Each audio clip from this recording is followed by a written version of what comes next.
One of the earliest stories in AI recently wasn't about the new R1 model.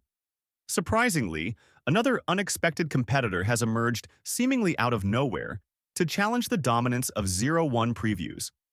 Someone shared a tweet featuring a 7th grade math problem that, interestingly, only 0-1 Mini could solve. The tweet included chat logs demonstrating that the first Mini was the only model capable of providing the correct answer. Let's take a look at this model. This particular model is intriguing because it manages to identify the correct reasoning.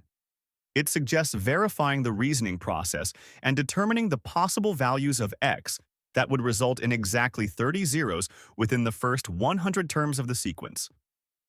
The values it identifies are -3, 2, 6, and 7. Now, I won't dive into all the reasoning details here, but what's fascinating is how this model approaches the problem. It's tied to something called KPU, or MSAKPU, though I'm not entirely sure if that's the correct pronunciation. Interestingly, this model was announced quite some time ago. Let me show you exactly what I mean by that. About 5 or 6 months ago, we received a groundbreaking screenshot from a lab that had apparently achieved something remarkable. They claim to have developed a new framework or method, though it's unclear whether it's an algorithm or a unique way of utilizing AI. They haven't disclosed the specifics of how their model works, but it seems to enable far superior reasoning capabilities compared to anything we've seen before. For example, on the GSM 8K math benchmark, they reportedly achieved a 97% score, which was state-of-the-art at the time. On other benchmarks like BBH, they scored between 95% and 100%. Naturally, when this information came out, there was a lot of skepticism. After all, you can't just drop a screenshot in the AI space claiming, "Hey, our model outperforms yours on multiple benchmarks," and then vanish without offering any proof. People aren't going to believe it even exists. But that's exactly what they did, initially at least. Now, however, it seems like they've finally delivered something tangible and real, proving their claims weren't just empty promises. A simpler question posed to this model was, how can a person with no hands clean their ring finger? The model analyzed the question and responded with reasoning. This question contains a logical impossibility. A person with no hands would not have ring fingers to clean, as ring fingers are part of hands. It further explained, this is similar to asking how a person with no feet could tie their shoelaces. The premise is self-contradictory because, without hands, ring fingers do not exist. This example highlights the model's ability to identify and address trick questions effectively. It showcases reasoning that we might not expect from other systems. I tested this question using Google Gemini, and here's the response I received. Let me show you as well.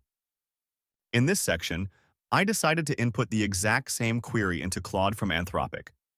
As you can see here, the model didn't provide a response. Personally, I believe that this model does exhibit some advanced reasoning capabilities, especially if it can solve problems that are typically challenging or even unique to it. However, I think a key issue many people are discussing now revolves around the limitations of truly understanding a model's intelligence. This often stems not from inadequate benchmarks, but rather vague or unclear ones. For instance, what is this particular question actually evaluating? Is it measuring empathy, reasoning, or something else entirely? Some might argue that if a model provides a specific response, you can't wash your hands if you don't have hands. Sounds obvious, right? Some might agree wholeheartedly, while others argue that it's an unempathetic perspective. Let me explain why this debate exists and show you a different perspective. Have you guys heard about the R1 Lite model? This model is somewhat similar to the OpenAis 1 model, but with a unique twist. Essentially, it lets us observe the model's thought process before it generates a response. For example, take this scenario. The model encounters the question, how can a person with no hands clean their ring finger? At first glance, it seems like a simple query. However, when you dig deeper, it's actually quite a complex challenge. The model begins by considering what it means to have no hands. Does it imply the person has no hands at all? Or could they have prosthetics or assistive devices? The answer, of course, depends on these specifics. For the sake of this discussion, the model assumes the person has no hands and is searching for an independent way to clean their ring finger. Now, here's the key point. If the model assumes the use of prosthetics or similar aids, should we consider that response incorrect? Personally, I don't think so. I believe questions like these should be highly precise, with clear expectations for the answer. This is what excites me about this model. It's advancing in reasoning capabilities, and that opens up so many possibilities. If they can achieve even a small fraction of these capabilities, it will be a game changer. The key here is that they've integrated an agentic framework around AI, which could revolutionize how we approach its potential. It's highly likely that this will further enhance model performance. One of the more surprising developments is something that has recently gone viral. A LinkedIn post by Deeber Ren, the regional head of Google Cloud AI Customer Engineering, made an error that's been widely shared on social media. He mentioned that the experimental version of Gemini 11.21 had been gaining significant traction, even ranking high on Chat Arena, and that we should expect the Gemini 2.0 release in the second week of December. This mistake was later corrected in the post, which now simply says to stay tuned for Gemini soon. I believe there's some truth to this information as the post was edited.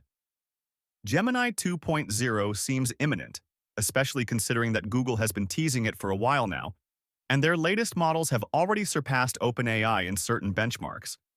Therefore, I wouldn't be shocked if we see Gemini 2.0 released between December 10th and 13th.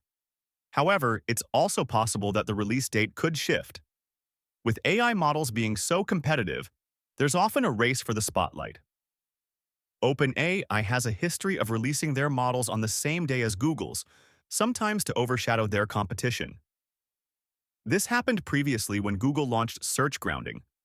OpenAI dropped their news on the same day, and I didn't even have time to cover it, so it's very possible that during the second week of December, we could see both Gemini 2.0 and a major OpenAI release. The timing might even be adjusted to try and outmaneuver each other. These companies are highly competitive, and it'll be fascinating to see how the release unfolds. If you haven't tried it yet, I highly recommend giving Gemini Experimental a go. It's definitely one of the models that stands ahead of the rest.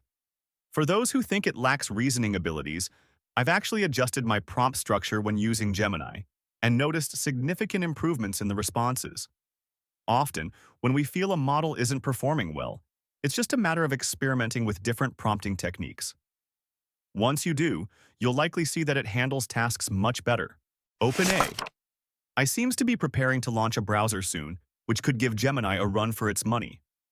Honestly, I'm not sure if many of you are paying attention to the AI browser space. I've tried to talk to several people outside the AI world about the capabilities of AI-powered browsers, but they just don't seem to be noticing. According to this article, OpenAI is considering developing a browser that could integrate with its chatbot. There are also reports that the company has made deals to enhance search features for websites in sectors like travel, food, and retail, based on prototypes or designs seen by insiders. Essentially, OpenAI might be looking to challenge Google by introducing their very own browser.